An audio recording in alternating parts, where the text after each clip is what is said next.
I can't recall the last time a camera announcement made this much controversy. Actually, drama would be a better word to describe all the commotion that happened after the S9 was announced.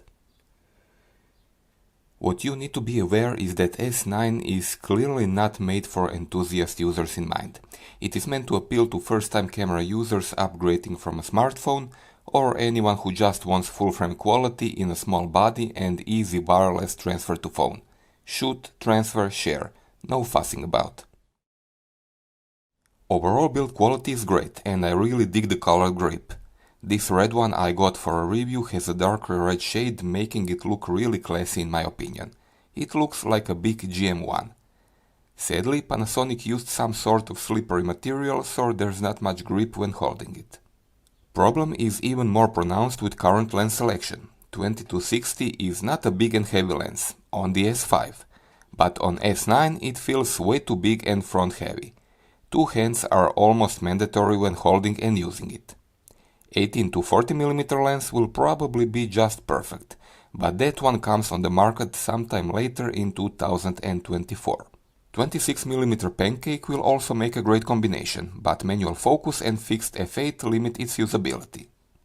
Here is what I think Panasonic should have made and announced alongside the S9. 28mm f2.8 pancake with autofocus. Canon has one for its mirrorless system, why can't Panasonic make it? Nikon and Sony have nice and small primes as well.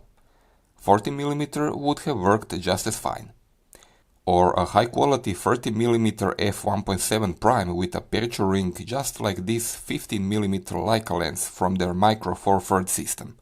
Doesn't this look great or what? Leave a comment below if you want this combination in your life. When it comes to controls, top of the camera dials feel great, as well as LUT and AF on buttons which have long travel and give satisfactory feel when pressed. Backside controls are somewhat flimsy, too easy to rotate or press, and 4 buttons around the dial are quite recessed and hard to find by feel without looking. LCD is nice and bright, articulates and has perfect touch functionality. Lack of viewfinder or the option to attach one will be a big downside for photography-oriented folks. Panasonic decided to use familiar BLK22 battery. It is the one used in the S5. This is great choice as it will be cross-compatible for any users which decide to buy both cameras.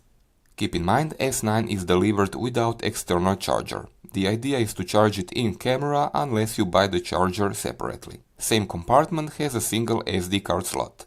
Fast UHS 2 cards are supported. Right side has USB-C and micro HDMI connectors. Microphone input is on the left side. There is no headphones output for sound monitoring. There's no built-in flash, and when you remove the hot shoe cover, this is what stares at you. Big black void, devoid of any electrical contact which would support any type of flash. I don't know why they even bothered to bundle plastic cover as there's nothing to cover. Obviously, cold shoe on the S9 is meant to hold microphone or video light, which most of the targeted audience will be using.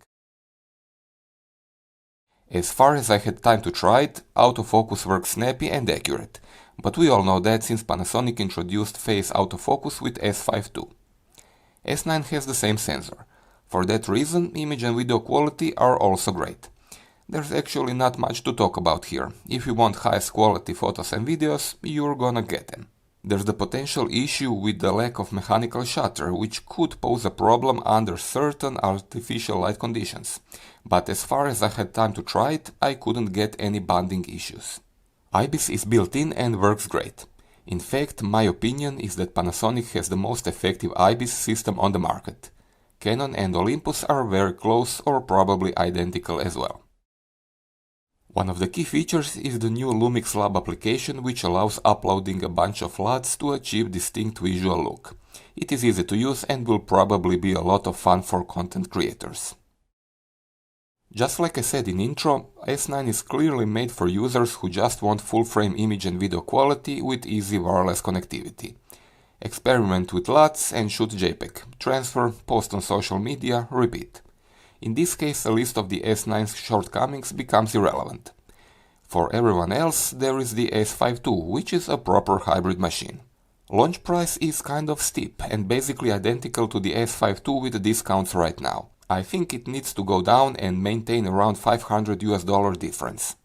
Also, that small 18 to 40mm lens needs to be released as soon as possible, as it will for sure make the camera more compact and easier to use. Actually, when I think about it, the lack of so many crucial features might be indication Panasonic probably has something else in the pipeline for us enthusiast users. I think many will agree a full-frame GX7 is highly desirable. Make it weather-sealed with dual articulated and tilt LCD to please both photo and video crowd. Tilting electronic viewfinder is a must-have. Also, we want full-frame equivalents of 15 and 20mm lenses in micro four thirds. Weather-sealed with aperture rings. Maximum acceptable size is half of current Lumix S 1.8 primes. Panasonic, make what you see on screen right now and observe credit cards sliding across the table. That's all from me this time. Check links in description and see you in next video.